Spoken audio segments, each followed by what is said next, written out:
तुम्ही पाहत आहात MCN न्यूज मराठी।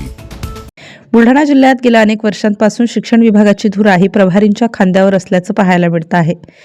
जिल्ह्यातील एकूण 13 तालुक्यांपैकी तब्बल 11 तालुक्यांमध्ये गटशिक्षणाधिकाऱ्यांची पदे रिक्त असून त्या ठिकाणी प्रभारी अधिकारी कार्यरत असल्याची धक्कादायक माहिती समोर आली आहे। वारंवार वरिष्ठ कार्यालयांकडे रिक्त पदे भरण्यासंदर्भात पाठपुरावा करून देखील पदे भरली जात नसल्याने विस्तार अधिकारी किंवा कनिष्ठ प्रशासन अधिकाऱ्यांकडे पदभार देण्यात आला आहे। याच प्रभारी अधिकाऱ्यांच्या समुपदेशनासाठी प्रशासनावर अतिरिक्त ताण येत आहे। जिल्ह्यातील सिंदखेड राजा आणि मोताळा तालुका वगळता इतर सर्व 11 तालुक्यांमध्ये प्रभारी गटशिक्षणाधिकाऱ्यांचे कामकाज पाहत आहेत। ही रिक्त पदे भरण्यासाठी लोकप्रतिनिधी देखील पूर्णपणे अपयशी ठरल्याचं पाहायला मिळत आहे। MCN न्यूज मराठीकरिता प्रमोद मिश्रा, बुलढाणा। सर, बुलढाणा जिल्ह्यामध्ये एकूण गटशिक्षण अधिकाऱ्याची किती पदे जी आहेत ती मंजूर आहेत आणि सध्या पूर्ण गटशिक्षण अधिकारी किती ठिकाणी आहेत?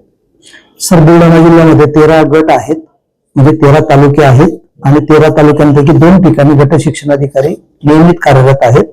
11 ठिकाणची पदे रिक्त आहेत।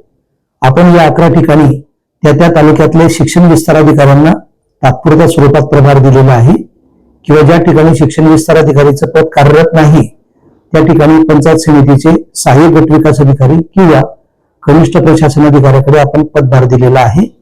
मात्र या सगळ्या लोकांकडून जाणीवपूर्वक चांगलं काम करून घेण्यासाठी त्यांचं समुपदेशन करणे, त्यांना शासनाच्या योजना समजावून सांगणे या प्रकारचं कामकाज करून घेतलं जातं। तसंच माननीय आयुक्त शिक्षण कार्यालयाकडे जिल्ह्यातल्या रिक्त पदांची संख्या कळवण्यात आलेली आहे आणि ही रिक्त पदांच्या संख्येनुसार माननीय आयुक्त महोदयांनी वेळोवेळी होणाऱ्या राज्यस्तरीय विषयांमध्ये याची दखल घेतलेली आहे आणि लवकरच या रिक्त पदांच्या संदर्भामध्ये माननीय आयुक्त कार्यालयामार्फत आणि माननीय शासनामार्फत उचित कार्यवाही केली जाईल आणि ही रिक्त पदे तात्काळ भरली जातील यासाठी आमचा पाठपुरावा देखील सुरू आहे।